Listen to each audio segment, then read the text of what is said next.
औज़ुबिल्लाहिमिनश्शैतानिर्रजीम बिस्मिल्लाहिर्रहमानिर्रहीम। अस्सलाम वालेकुम दोस्तों, मैं हूं मोहसिन रज़ा और आप लोग देख रहे हैं 24/7 टीचर्स ऑनलाइन यूट्यूब चैनल।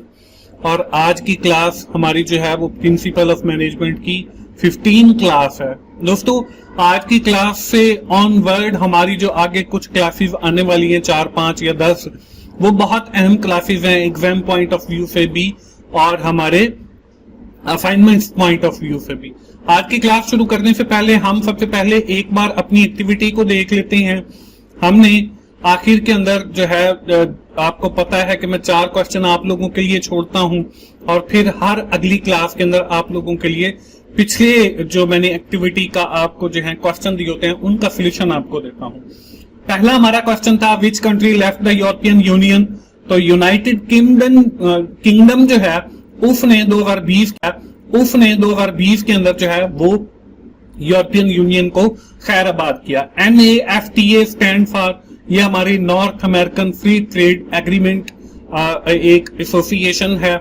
इसके बाद which 2 factor are included in the global environment, तो इसमें हमारे पास रीजनल फैक्टर था और WTO वर्ल्ड ट्रेड ऑर्गेनाइजेशन था। Association of South East Asian nation include country, तो हमारे पास इसके अंदर 10 कंट्रीज जो हैं इंक्लूड होते हैं। तो ये थी दोस्तों हमारी पिछली क्लास 14 की एक्टिविटी। अब हम आज की क्लास शुरू करते हैं। आज की क्लास का हमारा जो अहम टॉपिक है, हम बात करेंगे मैनेजमेंट फंक्शंस की। जब हमने ये कोर्स शुरू किया था, अगर आप लोगों को याद हो, तो हमने कुछ मैनेजमेंट फंक्शंस पढ़े थे जिनको हमने पोल का कहा, प्लानिंग, ऑर्गेनाइजिंग, लीडिंग, कंट्रोलिंग, और हमने वहां पे सिर्फ इनको देखा था। अब हमारी जो अगली 3-4 क्लासेस हैं, इससे आज जैसे हम प्लानिंग को पढ़ेंगे और अगली क्लास भी हो सकता है हमारी प्लानिंग के ऊपर हो, उसके बाद हम ऑर्गेनाइजिंग को डिटेल में पढ़ेंगे, फिर लीडिंग को, फिर कंट्रोलिंग को। इसी तरह आगे जो हमारे 8 से 10 लेक्चर आने वाले हैं वो मैनेजमेंट फंक्शंस के हवाले से होंगे। आज की क्लास में हम देखेंगे व्हाट इज प्लानिंग, प्लानिंग क्या होती है, the main characteristic of planning के कौन सी खसूसियात होनी चाहिए, और देखेंगे कि प्लानिंग का प्रोसेस क्या है, कैसे हम चीजों को प्लान करते हैं। तो हम अगली स्लाइड पे चलते हैं।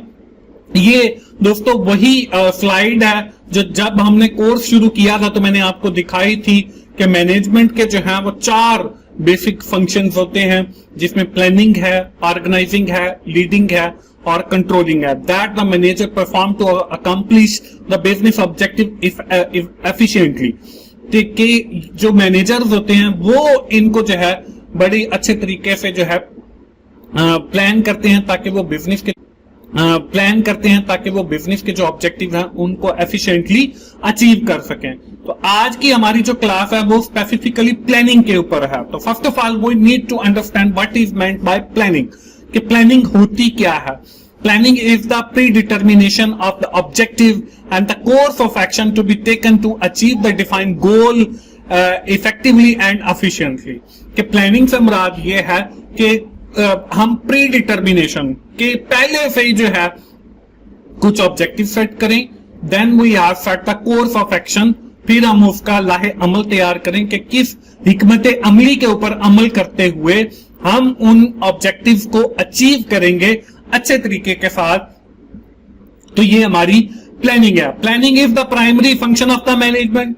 It focus on the future course of action, it specify the objective to achieve in the future and selected the best course of action to achieve the defined objective. ये हमारी प्राइमरी प्लानिंग होती है, या आप इसे कह लें कि ये फ्यूचर कोर्स ऑफ एक्शन है through which we have achieve the company's objective. It involves many activities like analyzing and decoding about the technical, personal, financial and other element essential to implement the predetermined course of action.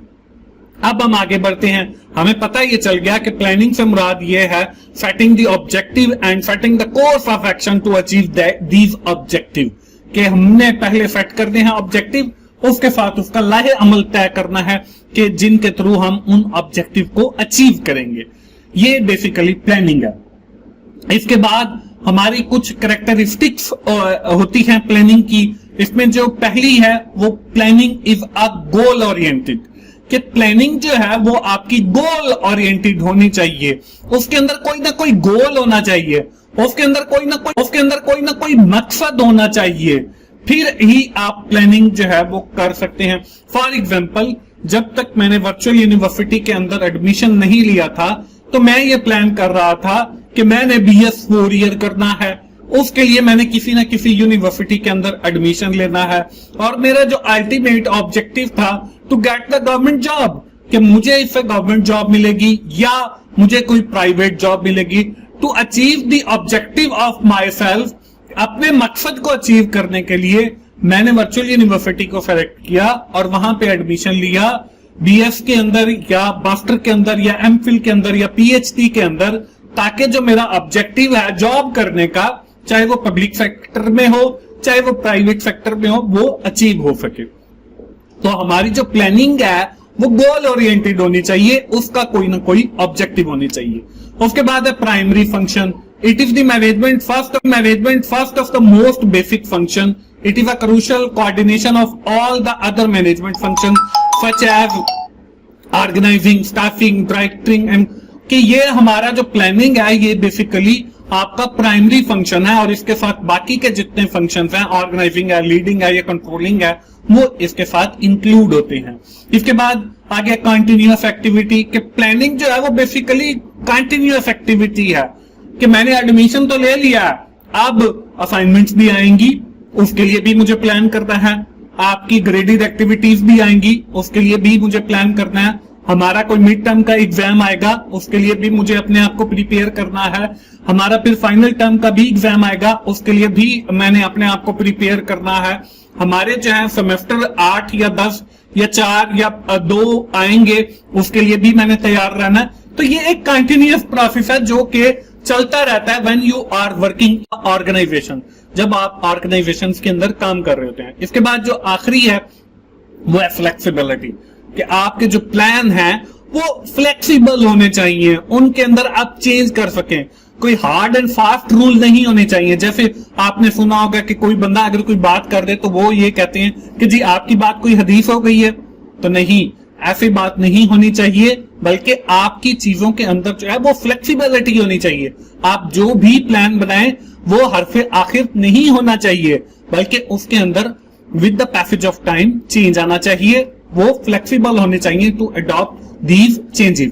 इसके बाद हमारे पास जो है planning is actionable. ये नहीं है कि हमने सिर्फ प्लानिंग कर ली है कि मैंने जो है वो गवर्नमेंट जॉब लेनी है, उसके लिए अब मैं तगदो नहीं करता, उसके लिए मैं ना तो कोई दाखिला लेता हूं, ना उसके लिए कोई मैं पेन लेता हूं, ना ही मैं पढ़ता हूं, तो फिर आप अपने ऑब्जेक्टिव को अचीव नहीं कर पाएंगे और आपकी जो प्लान है वो पुअर प्लानिंग कहलाएगी। तो ये बेसिकली आपकी कुछ कैरेक्टरिस्टिक है प्लानिंग की। इसके बाद हम देखते हैं कि प्लानिंग की इंपॉर्टेंस क्यों है, क्यों प्लानिंग अहम है। तो यहां पे देखें, it's improve the future performance. अब जब प्लानिंग अच्छी होगी तो इससे मेरी जो अपनी ग्रूमिंग है वो अच्छी होगी और मुझे गवर्नमेंट जॉब मिलेगी। तो हम ये कह सकते हैं it improve the future performance, इससे आपकी फ्यूचर की भी परफॉर्मेंस अच्छी होगी। इसके बाद है फैसिलिटेट कोऑर्डिनेशन ऑफ एक्टिविटी। अगर आपकी प्लानिंग अच्छी है तो वो आपकी जितनी भी एक्टिविटीज हैं बिजनेस के अंदर, उनकी आपस के दरमियान कोऑर्डिनेशन होगी और एक एक्टिविटी को दूसरी एक्टिविटी से फैसिलिटेशन मिलेगी। इसके बाद है it's state in advance what should be done in future and so it's provide direction for action. अब ये हमें ये भी बताती है, इट्स प्रोवाइड डायरेक्शन, ये हमें डायरेक्शन देती है कि हमने जो है क्या करना है, फ्यूचर जो है फ्यूचर के अंदर अच्छा CGPA लेकर आना है, यानी 3.9 जो है वो अचीव करना। अगर आपकी प्लानिंग अच्छी होगी तो आपको वो डायरेक्शन देगी कि आपने ये काम करना है, आपने एक्टिविटीज टाइम पे करनी है, आपने पढ़ना है, आपने हैंडआउट से पढ़ना है, आपने वीडियो लेक्चर्स लेने हैं, या आपको कहीं नेट के ऊपर और कंटेंट अवेलेबल है आपने वो लेना है। Then you have to achieve the objective of you are getting job into the public sector और प्राइवेट सेक्टर। इसके बाद आगे जो है set out standard of controlling, it compare the actual performance with the standard performance. फिर हम अपने results को जो है कंपेयर करेंगे, तो ये प्लानिंग ही हमें सारी चीजें प्रोवाइड करती है। इसके बाद आखिरी है minimise the risk and uncertainties. तो ये बेसिकली चीजें हैं जो आपकी प्लानिंग की जो इंपॉर्टेंस है इसको इंप्रूव करती हैं या बढ़ाती हैं। दोस्तों, it uncover and identify future opportunities and threats. इसके बाद हम अगली स्लाइड पे चलते हैं और देखते हैं कि ये जो हम प्लानिंग करते हैं इसके अंदर मुख्तलिफ स्टेप्स इन्वॉल्व हैं, वो कौन कौन से हैं। प्लानिंग का प्रोसेस देखते हैं। पहला जो है आइडेंटिफाइड अपॉर्चुनिटीज। हमने सबसे पहले जो है वो स्वैट एनालिसिस कंडक्ट करना है, स्ट्रेंथ देखनी है, वीकनेस देखनी है, अपॉर्चुनिटीज देखनी है, थ्रेट्स को देखना है और फिर उस हिसाब से जो है हमने प्लान करना है। इसके बाद है सेट द गोल। हमने जो है वो गोल को सेट करना है और जो गोल सेट होते हैं वो स्मार्ट क्राइटेरिया के ऊपर होते हैं। स्मार्ट मीन स्पेसिफिक होने चाहिए, मेजरेबल होने चाहिए, गोल आपके अटेनेबल होने चाहिए, किसी रैशनल पे बेस होने चाहिए, टाइम बाउंडेड होने चाहिए कि आप टाइम के अंदर जो है उनको पूरा भी कर सकें। तो ये आपका सेकंड स्टेप है। इसके बाद आइडेंटिफिकेशन ऑफ अल्टरनेटिव। हमने जो प्लान किया है या हमें जो प्रॉब्लम आ रहा है उसके हमने डिफरेंट अल्टरनेटिव देखने हैं कि हमारे पास कौन कौन से अल्टरनेटिव अवेलेबल्स हैं उस मसले को हल करने के लिए। उसके बाद हमने सेलेक्ट करना है उनमें से एक बेस्ट अल्टरनेटिव जो हमारी प्रॉब्लम है उसको ठीक दूर कर सके। इसके बाद है जो है इम्प्लीमेंट द प्लान। फिर हमने उसको प्लान को इम्प्लीमेंट करना है जो हमने बनाया। जैसे मेरा ऑब्जेक्टिव था गवर्नमेंट जॉब या पब्लिक प्राइवेट सेक्टर के अंदर जॉब गेट करना, उसके लिए मैंने प्लान बनाया कि जी मैं दाखिला लूंगा, पढ़ूंगा, वीडियो लेक्चर लूंगा, असाइनमेंट्स करूंगा। हमने उस प्लान को फिर इंप्लीमेंट किया कि मैंने दाखिला जाके लिया और मैंने फिर पढ़ना शुरू किया, फिर अच्छा सीजीपीए लेकर आया। तो ये हमारी प्लान इंप्लीमेंटेशन है। उसके बाद रिव्यू द प्लान। हम देखते हैं कि जब हमने प्लान को इंप्लीमेंट कर दिया, अगर उससे हमारी परफॉर्मेंस ठीक नहीं आ रही है तो फिर हम उसको दोबारा रिव्यू करके उसको चेंज करते हैं। वो हमने फ्लेक्सिबिलिटी का भी स्टेप या एलिमेंट अभी पिछली स्लाइड के ऊपर पढ़ा। तो ये बेसिकली हमारा प्लानिंग का प्रोसेस है। तो दोस्तों ये थी हमारी आज की क्लास। उम्मीद है आपको कुछ चीजें सीखने को मिली होंगी और मैं ये रिक्वेस्ट करूंगा कि आप मेरी वीडियोस को शुरू से लेकर आखिर तक देखा करें और YouTube से डाउनलोड करने की बजाय YouTube के ऊपर ही देखा करें ताकि मुझे भी कोई रिवार्ड मिलता रहे और मैं आप लोगों के लिए वीडियोस रिकॉर्ड करता रहूं। अब हम चलेंगे अपनी आज की क्लास की एक्टिविटी की तरफ। जो हम पढ़ते हैं उसको मैं क्वेश्चंस की सूरत में आपको समझाता हूं। ये आपको आपकी एग्जाम की तैयारी में हेल्पफुल होते हैं और आपको जो क्विज़ेस दिए जाते हैं उसके लिए भी काफी हेल्पफुल होते हैं। तो आज की क्लास की हमारी जो एक्टिविटी है उसका जो पहला क्वेश्चन है, what are the basic functions of the management. कौन से बेसिक फंक्शंस हैं? उसमें प्लानिंग है, उसमें ऑर्गेनाइजिंग है, उसमें लीडिंग है और उसमें कंट्रोलिंग है। इसके बाद सेकंड क्वेश्चन है, fill in the blank is the predetermination of the objective and course of action to be taken to achieve the defined goal effectively and efficiently। तो ये हमारा प्लानिंग के अंदर आता है। इसके बाद हमारा थर्ड क्वेश्चन है, प्लानिंग मस्ट बी, ये आपका एक्शनेबल होनी चाहिए प्लानिंग। उसके बाद आखिरी जो क्वेश्चन है, which things minimise the risk and uncertainty, तो ये भी आपकी प्लानिंग ही करती है। उसके बाद आप लोगों को पता है कि मैं 4 क्वेश्चन आप लोगों के लिए भी छोड़ता हूं जो आपको स्क्रीन में बॉटम में नजर आ रहे हैं। आप जल्दी से इन्हें नोट डाउन कर लें और अगली क्लास में आके मुझे चेक करवाएं। आज की क्लास का टाइम थोड़ा सा ओवर हो गया, हम क्विकली समराइज करते हैं। हमने बात शुरू की मैनेजमेंट फंक्शन से और उसका जो पहला प्राइमरी फंक्शन है प्लानिंग, उसको हमने विद इन डिटेल देखा। इंशाल्लाह आइंदा क्लास के ऊपर भी हमारी डिस्कशन मैनेजमेंट फंक्शंस के ऊपर ही जारी रहेगी। और आखिर में दोस्तों मैं यही कहूंगा कि अगर आपको मेरी वीडियोस अच्छी लग रही हैं तो आप उन्हें लाइक कीजिए, अपने दोस्तों के साथ शेयर करें, कमेंट भी किया करें और मेरे चैनल को सब्सक्राइब करें ताकि मेरी हर आने वाली वीडियो आप लोगों तक पहुंच सके और आप उससे सीख सकें। दोस्तों मिलते हैं अगली प्रिंसिपल ऑफ मैनेजमेंट की